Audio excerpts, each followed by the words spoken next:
For too long, we've promoted too many uniformed leaders for the wrong reasons, based on their race, based on gender quotas, based on historic so-called firsts. No more identity months, DEI offices, dudes in dresses. And this is going to be a major part for some of the people in this room. It's a war, too. It's a war from within. I told Pete, we should use some of these dangerous cities as training grounds for our military. This week, Defense Secretary Pete Hegseth and President Trump held an unprecedented meeting with 800 of the U.S. military's admirals and generals who were flown in from around the world to meet at Quantico for what some called a pep rally, others called a highly politicized, insulting lecture. I wanted to know how U.S. military members, both active and veteran, felt about what they saw and heard, and what does this mean for the future of the U.S. military? But before we unpack all that, if you like this kind of content, don't forget to hit subscribe. It supports the channel. And joining me today to break all of this down is Britni Cuington. She's the Texas lead organizer for Common Defense. Thank you for joining me.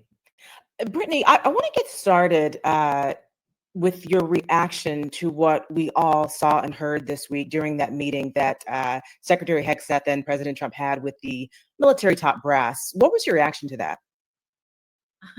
I had a lot of reactions, to be completely honest, and not a lot of them were positive. A lot of them were extremely concerning. Top of the line for me was immediately, just logistically, just like as a former member of the military, was the safety and security concern. Because, I mean, just in layman's terms, all the top dogs are in one building at the same time in one place. That sounds pretty opportune for anybody who doesn't like us to take advantage of that situation and immediately, do a lot of damage or at least cause a lot of harm to pretty much everybody who is critical in making like a lot of decisions regarding our Department of Defense, all in one swoop. So that was like top of the line for me before we even get into any of the things that were specifically said during that presentation. And that being said, and I heard a lot of people echo your sentiment in terms of the security aspect of what we saw and also the cost of it. I believe I was reading that it was around $6 million, and some people were saying this could have been done online. What do you think their purpose was to have all of these leaders in one room? To put it quite plainly, it really felt more like a product launch than anything else. I think it was an attempt to get everybody on the same page and let everybody know at the same time, face to face, what the intent is going forward with the United States Armed Forces, and whether there is complete buy-in or not. This is how we're doing it, and I feel like it was giving very much captive audience. Like, this is what we're doing. This is the plan going forward. And you can either get on the train or, get left behind. That was very much the vibe of that. And I do feel like that was the intent as well. Yeah, Hegseth said, and I'm paraphrasing here, but he said, you kill people and break things for a living, and we're training warriors, not defenders. What do you think they were trying to convey to those military leaders in that messaging?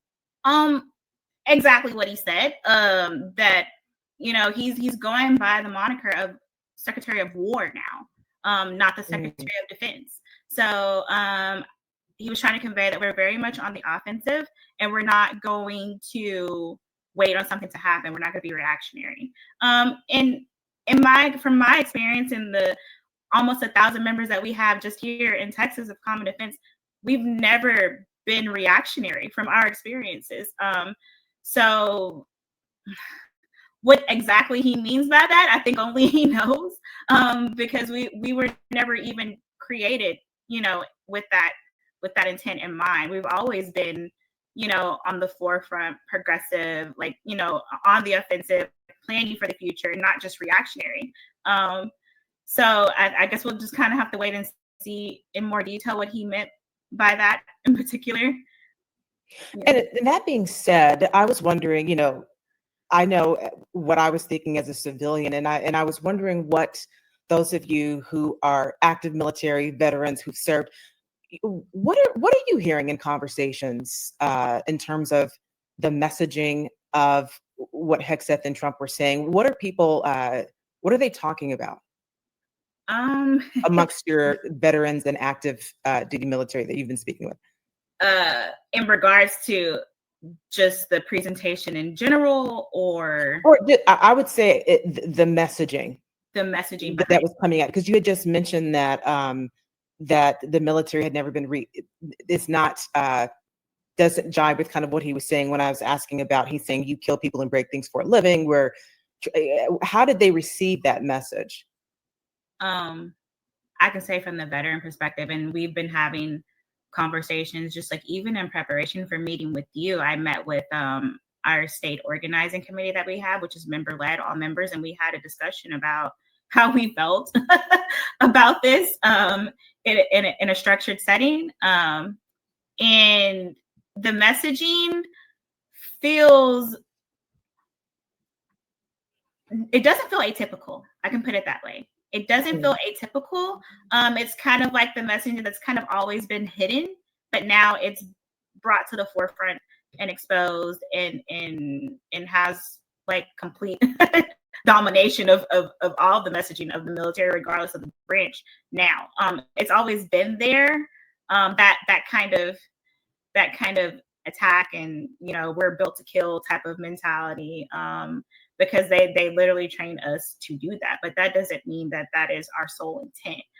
So it just feels like whatever was hidden was kind of just brought to the forefront and exposed.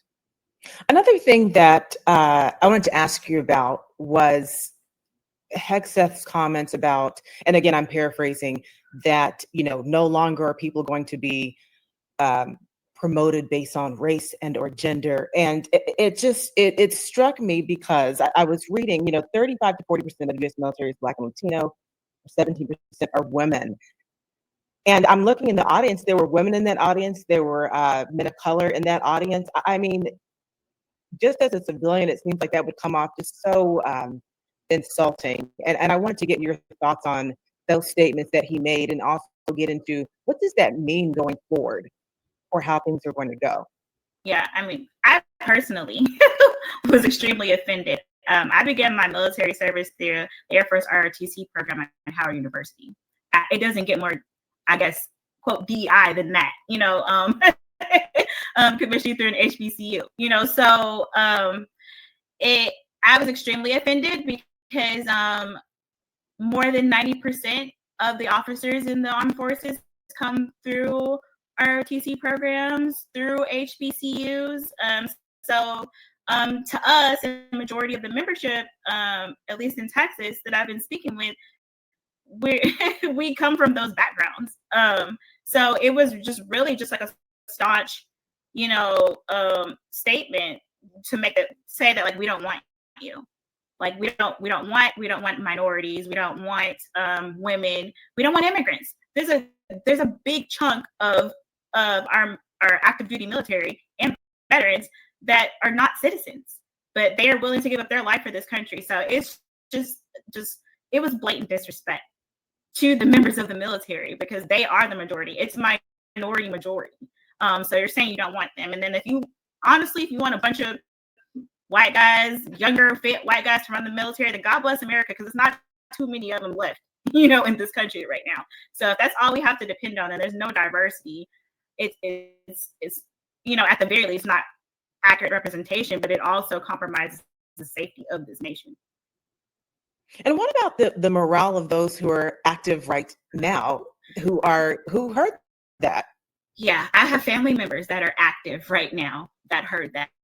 And the conversation with a couple of them was really, really hard. I had a conversation with my dad. You know, I have siblings that are, you know, that were in this situation, listening to that. And I couldn't even imagine how that would feel to them. I'm very concerned. I'm very concerned because we're not really given the autonomy to feel the feelings, because the focus is the mission, you know. So I'm really concerned about how that affects literally everybody who is serving active duty right now, because they don't have the capacity to even process properly, like what's being told to them, what's being said to them. And so I make it my mission, and it is my job, that once those transition out of the military to be a support system for them and have them navigate going forward.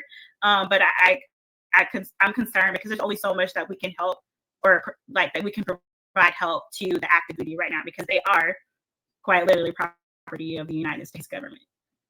And another thing I was thinking about when he mentioned, and this quote kind of got a lot of headlines when he was talking about, we don't want to see fat troops and we don't want to see fat admirals and generals walking through the Pentagon. And I wanted to ask you about that in terms of like that emphasis on physical fitness within the military, and then also versus, at some point, if you've got someone that's been in for decades and they're rising up the ranks, I was thinking to myself, isn't that at that point more about strategy than actual, like how many pull-ups someone can do, or the physical tests that are given? Yeah, break that down for me. Yeah, that's why you see most of the like newly enlisted troop, the lower ranks, they're the most fit in the military. And when you get up to the colonels and the generals and the commanders, yeah, they're not as physically fit. The physical standard. Sorry, that's my son in the background. But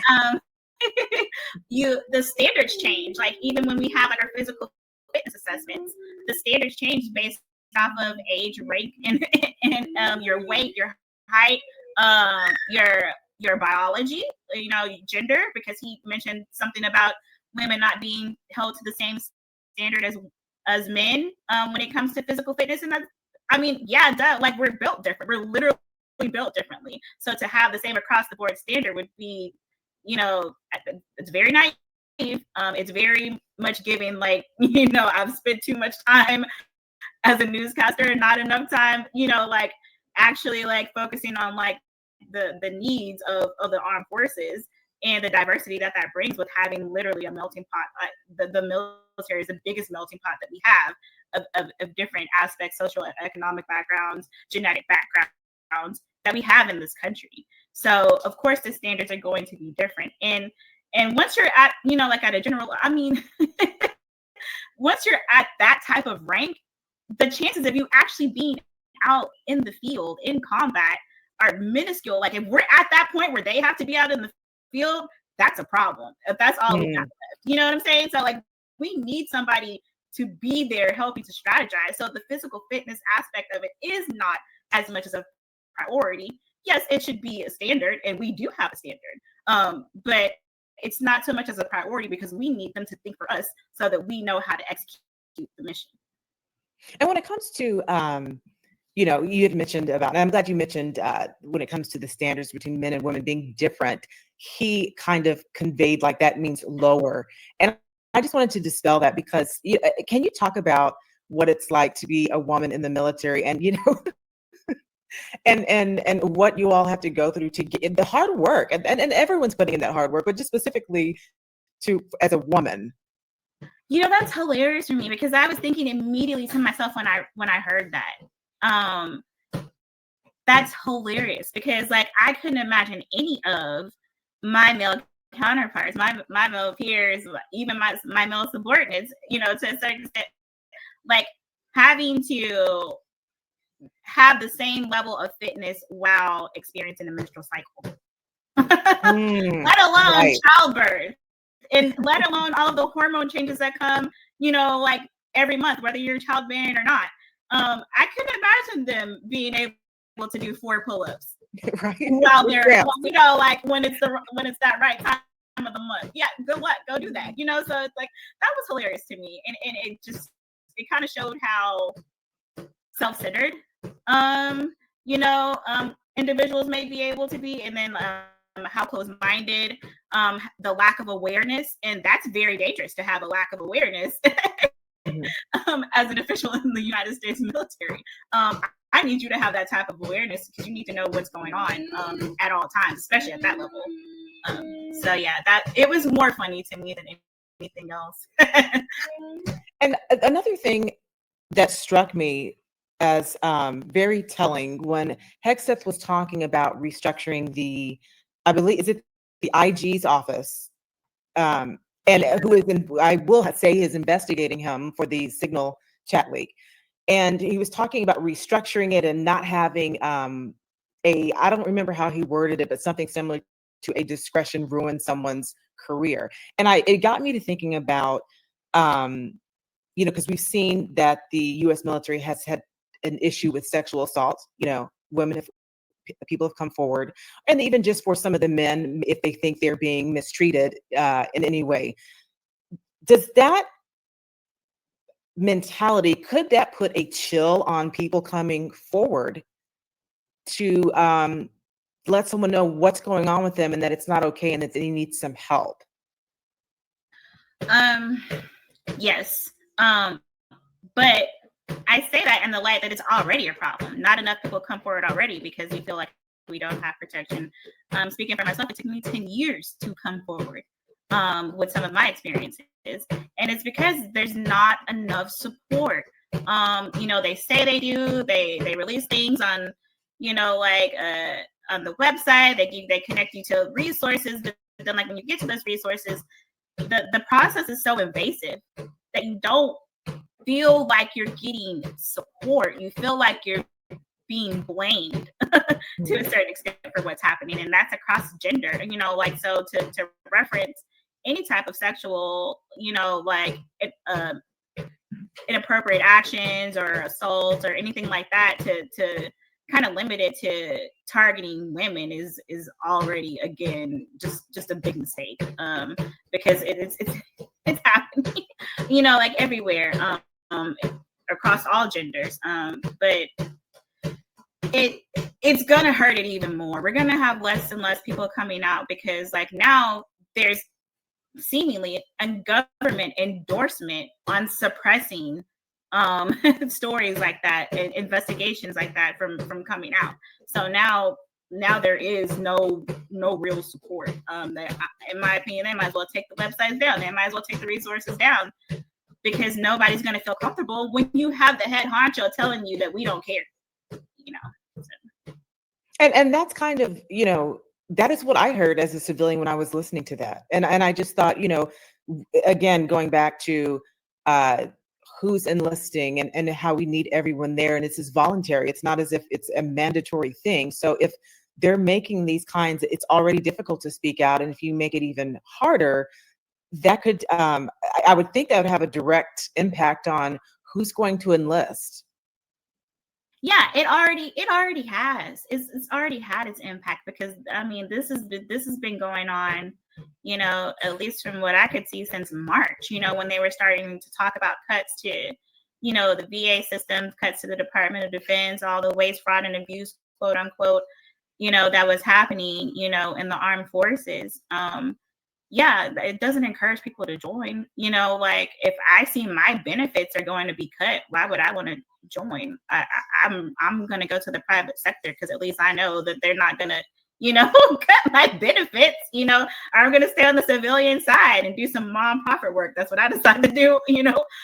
So because I want to guarantee stability, not only for my life, but the life of my son, and my family, and try to do everything that I can to make sure that they are protected. And in the event that I'm gone, that I have, some support, because I sacrificed my life for this country.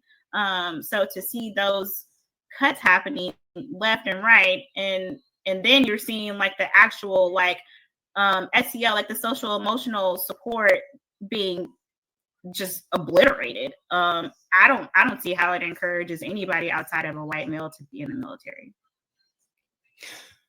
One of the things I want to get over to, something that President Trump said. He talked about using U.S. cities as, quote, training grounds. And he referenced, the enemy within. How did you, as a veteran, take what he was saying? And I thought that was something that we should, as Americans, should be very concerned about. Can you kind of talk about, from the inside of that bubble, how you heard what you heard and how you were receiving that as someone who's served? I turned it off at that point. I actually had to go back yesterday to finish watching it, because at that point, I was done. I was like, emotionally, I was like, I'm not going to be effective. I'm not going to be a productive citizen in society if I keep watching this, because that's how offended I was. That's how hurt I was. You want to use United States residents as target practice, for overseas. That sounded asinine to me. The humanity is completely gone. Because a lot of the actions that we're training for overseas don't require any of that. So it just shows how out of touch he is with what's happening overseas. Because we are literally being deployed lots of times, more than often, on humanitarian efforts. So we're not using humans as target practice. We're not using them as training to, we're like I said, I mentioned before, we're built to kill, we're trained to kill, but it's not a requirement. We don't like the rules of engagement. They mentioned that the rules of engagement are gone, and very clear. If we're wanting to like take our weapons and point them at the people that we were supposed to protect, it's mind blowing. I don't even have enough proper words to be clear. I was speechless, and I did turn it off at that point. It really is mind blowing. And going back to when Hegseth mentioned, we're throwing the rules of engagement out the window. And I had read that he had advocated for the release of, I think this was during President Trump's first term, of people who'd been convicted of war crimes. And so when I read that and then listening to what he said, that was a very stark statement and message. Yeah, it was really scary too, as well. Just like I said, like the top priority concern is anybody in the military is safety and security. And you're saying this boldly while everybody is huddled together. So, rules of engagement are gone. All right, go ahead, carte blanche. Like, we're coming for you. Like, that's immediately what I thought. I was like, oh my gosh, they probably need to shut the live stream off, because like everybody knows where they're at now. And you just said rules of engagement are out the window. Like, you literally just compromised the entire United States Armed Forces with that statement. And I think it was just a soundbite to him, and not really knowing how this affects, like, even his life, being in that building with that statement with everybody there. It's just like, it's so out of touch with reality. And, he's making those types of statements, and we're seeing troops deployed to U.S. cities. I was wondering, and we're only not even a year into this administration. Down the line, should Hegseth and Trump ask military leaders to order their troops to do even more than what we are seeing, what recourse do some of these leaders have, and some of the troops on the ground have, if they're asked to do something that they know is beyond the pale, or it's past what that they signed up to do? How does that work? Yeah, there's a clause in the UCMJ that protects all armed forces from, engaging in any action that is unconstitutional, because again, we took an oath to the Constitution and not to a person. So if you're being called or ordered to do something that is in violation of those rights that were established, you have the right to refuse to do that. Now, that being said, the reality is you kind of have to have everybody on board. Like, if you're going to be the one that decides to step out, that's on you. And he said that. He said that, in that he was like, oh, you can resign, or you can leave. And it's like, really? Because I signed a 6-year contract. Like, so how does that come into play? What we can see on our side is that they start fining you, taxing you, and then you're leaving the military. You're separating early, maybe with the waiver, with the approval, if they decide to approve it. But now you're in debt to the IRS, because you have to pay, the Department of Defense the money that they paid to train you, the money that they paid to feed you. You have to pay all that back because you decided to leave. So now you're sending a bunch of, former troops with a lot of times are younger. This is their only adult experience that they've ever had, back into this economy that is is supposedly so great, to suffer and figure out life, and and then you're cutting the veteran benefits, so they don't have a lot of access to like financial education, empowerment, things like that. So it's just it's a big domino effect that they're creating, to say like get with the program or leave. So a lot of times they feel stuck and they can't leave. They know it's right. It's wrong and right. They know what they're entitled to. But like what kind of consequences are they going to have to live with if they decide to step out like that? I was reading a few articles about just your reaction to this unprecedented meeting, and some were saying they felt it seemed as if it was almost the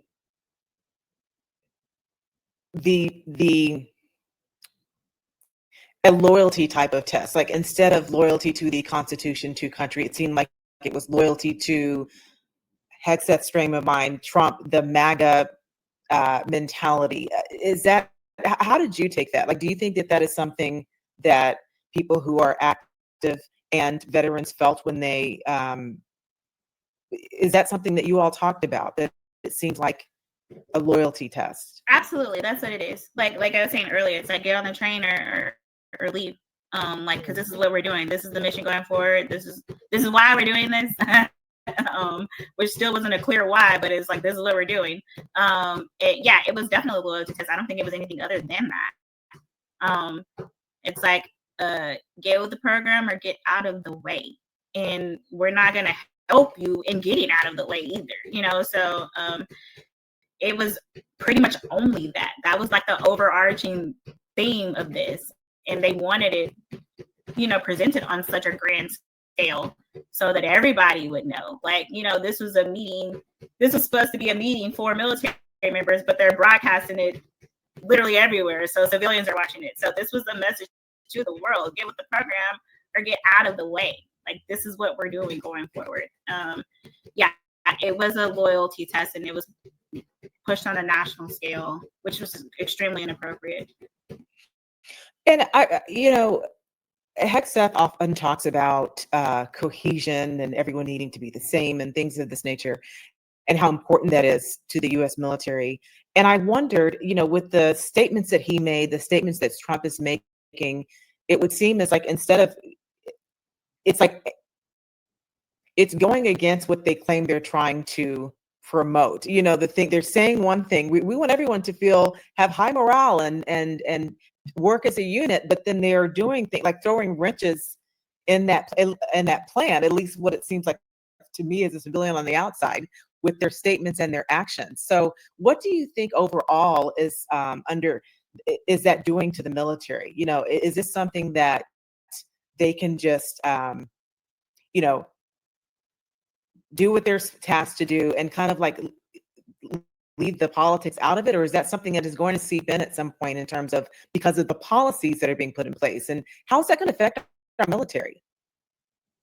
Yeah, so I do truly believe that they do want high morale, but they want it for the people that they want to be in the military, the people that they want to serve. It's very, very limited and exclusive. I don't think they want it for everybody that's currently in the military. And I think that's the point of this, right? So, we want it to be this way. And we want the people that we want to be here to be happy. So, because it keeps them engaged and it keeps them recruiting more like them. And just to touch back on just a little bit on the training, here on the ground in the United States that the president is endorsing. I think that's part of the morale too, the morale piece. I think it connects because if you have a bunch of people who come from the same exact background, with the same exact mentality, it's a lot easier to engage in that type of training with a bunch of people that don't look like you.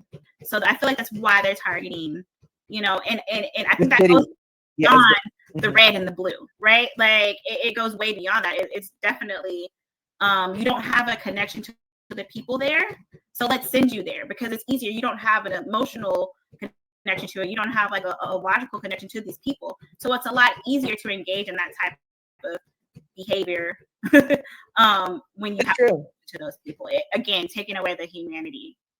That's true, because there is a racial aspect to that. You're absolutely right. And I remember I was watching Spike Lee's Katrina docuseries on Netflix, and there was that a scene where you had some military members, and they were pointing their guns at some of the citizens, and everything was going on. And then you had I don't remember his name, but he was I think he may have been a general. So he was a higher ranking member of the military, and he told them to put those guns down. He's like, these are U.S. citizens. We're supposed to be protecting them. But as you said, I could see even in the faces of some of, they know that the troops put their guns down, but even in their faces, you could see, or at least I felt, there was a disconnect between what they were doing and why and understanding why he was telling them to put their guns down, because they didn't feel the connection to the people that were there, majority Black people. Yeah, you're speaking about General Moore, and that's a really good documentary, by the way. Yeah, I as a veteran, I enjoyed seeing that aspect of it. And yeah, those troops were sent in most immediately in response to Katrina from Mississippi. So yeah, they literally had no connection to those people in Louisiana. So yeah, I feel like that situation is being replicated on a national scale to attack the communities that don't fit in their opinion. So where does one go from here, like in terms of just support for people who are active, who are, realize that they may start feeling the brunt of even more so of what's coming down the pipeline, and for veterans who are watching this and feel disaffected, what types of support is available for all of you at this time? Well, first, I'm going to use personal privilege and plug Common Defense. As a Texas lead organizer, you do not have to be a veteran or a military member to join Common Defense. We have a whole military family engagement campaign that we're running, and we highly encourage family members of military members, especially active duty, because we know that they're in such a bubble. And sometimes the only people that they have to reach out to outside of who they're living and working with is their family. So we want to be able to support them in an indirect way through Common Defense by supporting their families and helping to give them the tools to try to help them see the reality in the situation, because a lot of times you're stuck in that situation. You don't know what's happening on the outside. And I get a lot of that from members who are still active duty. They have no idea what's happening outside of the little bubble or the base that they live on. Or when they're overseas, they get even less information. There's only so much that you can see on social media. It's a different thing to talk, one-on-one with an active duty member or a family member that is like really like on the day-to-day exposed to what's happening. I feel like that's the best way to support them right now, through their families, if they're able to reach them. The second thing is getting connected and, quite honestly, calling out the VSOs, the veteran service organizations, because they are partially government funded. So it's their responsibility to be able to support military members and veterans. So holding, again, our government accountable with those. And I know that a lot of VSOs tend to be standoffish when it comes to actions like this. And I totally get it, because I'm a veteran. Like, you're not encouraged to engage in civic duty outside of your military service. It's not an encouragement.